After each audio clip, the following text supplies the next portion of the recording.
চলমান সংঘাত পারস্য উপসাগর ও লোহিত সাগর ছাপিয়ে স্থলবেষ্টিত কাস্পিয়ান সাগরের শান্ত জলরাশিতেও ছড়িয়ে পড়েছে।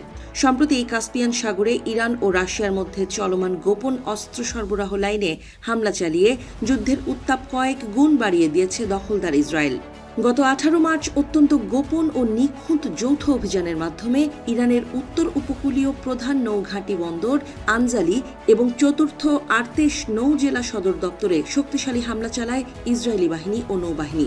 ইসরায়েলি প্রতিরক্ষা সূত্রের দাবি অনুযায়ী কাস্পিয়ান সাগরে ইরানি নৌ সম্পদের ওপর এটি ইতিহাসের প্রথম এবং সবথেকে কৌশলগত আক্রমণ।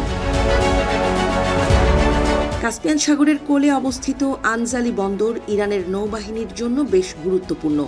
নিজেদের দীর্ঘদিনের মিত্র রাশিয়ার সঙ্গে গড়ে ওঠা গোপন অস্ত্র পরিবহন নেটওয়ার্কের একটি গুরুত্বপূর্ণ হাব এই আনজালি বন্দর। এছাড়া এই এলাকায় ইরানের নৌঘাঁটি, জাহাজ নির্মাণ সুবিধা, কমান্ড সেন্টার এবং সামরিক সরঞ্জাম উৎপাদন সংশ্লিষ্ট কারখানা রয়েছে। ক্লিংকার বেশি থাকলে সিমেন্ট বেশি খাঁটি। আনোয়ার সিমেন্ট। হামলার সময় সেখানে একাধিক যুদ্ধ জাহাজ, মিসাইলবাহী নৌযান এবং টহল জাহাজ অবস্থান করছিল।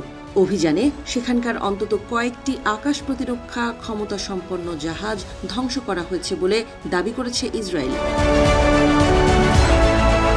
রিপোর্ট অনুযায়ী গোয়েন্দা তথ্যের ভিত্তিতে যুদ্ধ বিমান ব্যবহার করে ইরানের আনজালি বন্দরের আশপাশে নির্দিষ্ট লক্ষ্যবস্তুতে হামলা চালায় ইসরায়েলি বাহিনী। এই হামলার ফলে কাস্পিয়ান সাগরে ইরানের নিয়ন্ত্রণ অনেকটাই কমে গেছে বলেও দাবি করেছে ইসরায়েল। কাস্পিয়ান সাগর দীর্ঘদিন ধরে ইরান ও রাশিয়ার মধ্যে অস্ত্র পরিবহনের একটি গোপন করিডর হিসেবে ব্যবহৃত হয়ে আসছে। আন্তর্জাতিক নজরদারি এড়াতে এই রুটে জাহাজগুলো প্রায়ই ট্র্যাকিং সিস্টেম বন্ধ রেখে চলাচল করে। এই রুটেই ইরান থেকে রাশিয়ায় ড্রোন, গোলাবারুদ ও মিসাইলের যন্ত্রাংশ পাঠানো হয়, আর রাশিয়া থেকে ইরান উন্নত সামরিক প্রযুক্তি পেয়ে থাকে। কাস্পিয়ান সাগরের এই হামলার ইরান ও রাশিয়ার মধ্যে গোলাবারুদের পাশাপাশি বেসামরিক পণ্য পরিবহনও সাময়িকভাবে বিঘ্নিত হয়েছে বলে জানা গেছে। বিশেষজ্ঞদের মতে এই হামলায় ইরান রাশিয়ার সামরিক সহযোগিতার উপর চাপ সৃষ্টি করতে পারে। ইউক্রেন যুদ্ধের প্রেক্ষাপটে রাশিয়ার অস্ত্র সরবরাহ ব্যবস্থায় প্রভাব ফেলতে পারে। বিশেষজ্ঞদের মতে কাস্পিয়ান সাগরে এই অভিযান মধ্যপ্রাচ্য ও ইউরেশিয়া অঞ্চলের ভূ রাজনৈতিক পরিস্থিতিতে নতুন মাত্রা যোগ করেছে। এই হামলার ফলে ভবিষ্যতে আরও বিস্তৃত সংঘাতের আশঙ্কা বেড়েছে বলেও মনে করছেন তারা। এদিকে যুক্তরাষ্ট্রের কাছ থেকে একটি যুদ্ধবিরতি প্রস্তাব পাওয়ার কথা নিশ্চিত করেছে ইরান। তবে সেই প্রস্তাবকে অত্যন্ত কঠোর ও অযৌক্তিক বলে উল্লেখ করেছে তেহরান। ইরান বলছে, যুক্তরাষ্ট্র বারবার নিজেদের অবস্থান বদলাচ্ছে, কিন্তু ইরানের অবস্থান অত্যন্ত স্পষ্ট।